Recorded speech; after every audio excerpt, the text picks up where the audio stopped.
Coming up are the major headlines for today.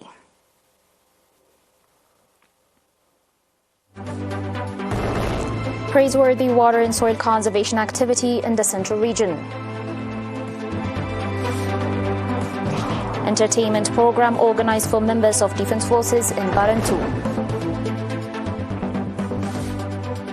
Iraqi Prime Minister Sudani and Syria's Assad hold talks in Damascus.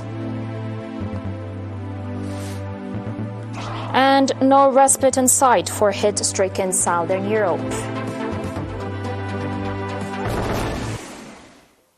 On your local report, Engineer Masfoun Brhane from the Agriculture and Land Department at the Central Region reported that praiseworthy water and soil conservation is being carried out with a view to redressing the environment.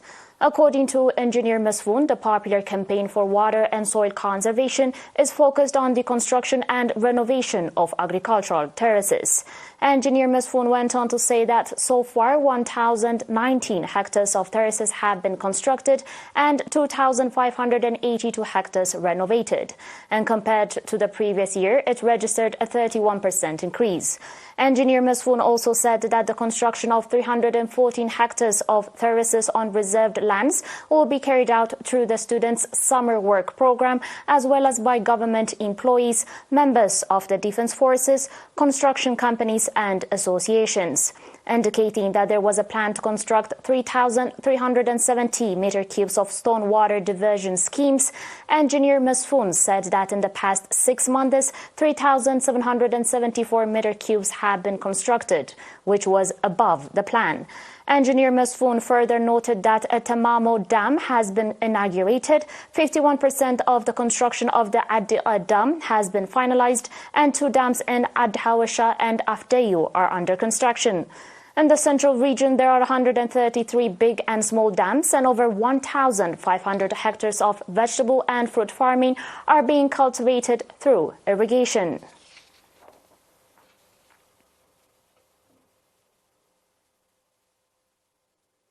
An entertainment program has been organized in the Shekat administrative area Barentu subzone for members of the defense forces that are engaged in the implementation of development programs and in safeguarding the national sovereignty.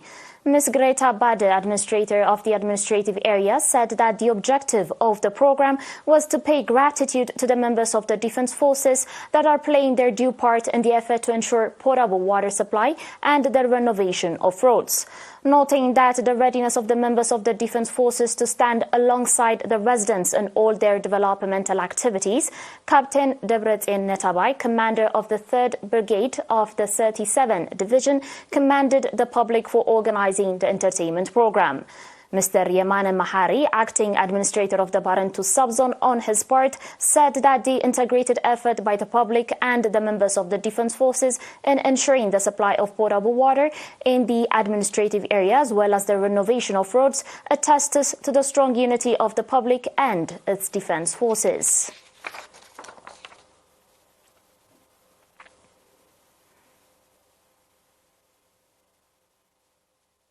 On your last local report, Seed and Livestock Resource Control in the Gashwarka region organized a seminar on 11 and 12 July focusing on ensuring food for both humans and animals.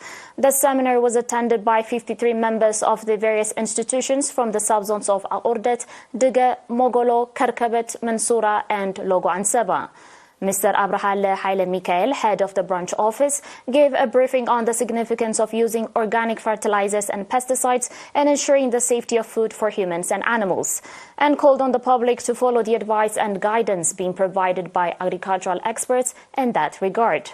Mr. Tedros Zagerkis, head of the Agricultural Office in Al-Orda subzone, called for sustainable monitoring of cross-border canned food and vegetables and for dairy farmers to refrain from using chemical fertilizers. Pointing out that the seminar will have a significant contribution in developing their understanding, the participants called for the sustainability of the seminar.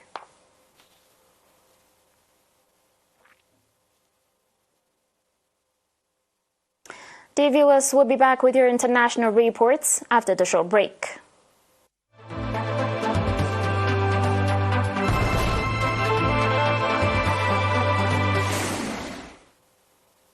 Welcome back. Iraq's Prime Minister has held talks with Syrian President Bashar al-Assad in Damascus during the first trip of its kind to the war-torn country since the 12-year conflict began.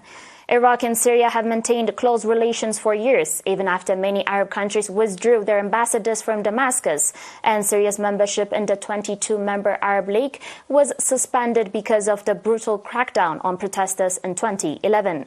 Assad received Prime Minister Mohammed Shia al-Sudani, who was holding a high-ranking delegation at the presidential palace in Damascus on Sunday.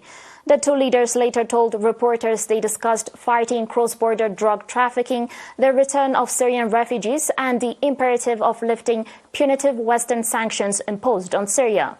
They also talked about Israeli attacks on the war-torn country and water shortages in the Euphrates, a river which cuts through both countries because of upstream damming in Turkey.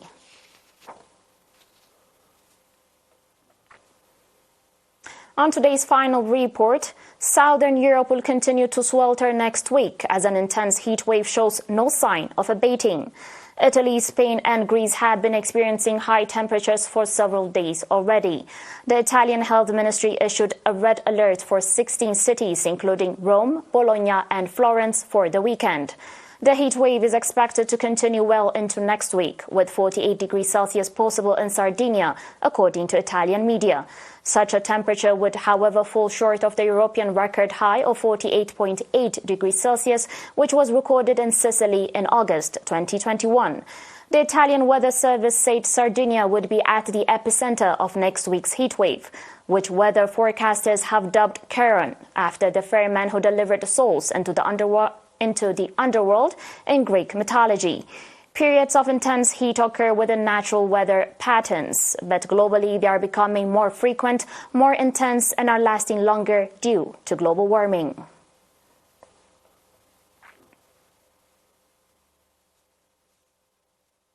You're still watching us on ERi-TV, dear viewers, and now a recap of the major headlines. Praiseworthy water and soil conservation activity in the Central region. Entertainment program organized for members of defense forces in Barantu. Iraqi Prime Minister Sudani and Syria's Assad hold talks in Damascus.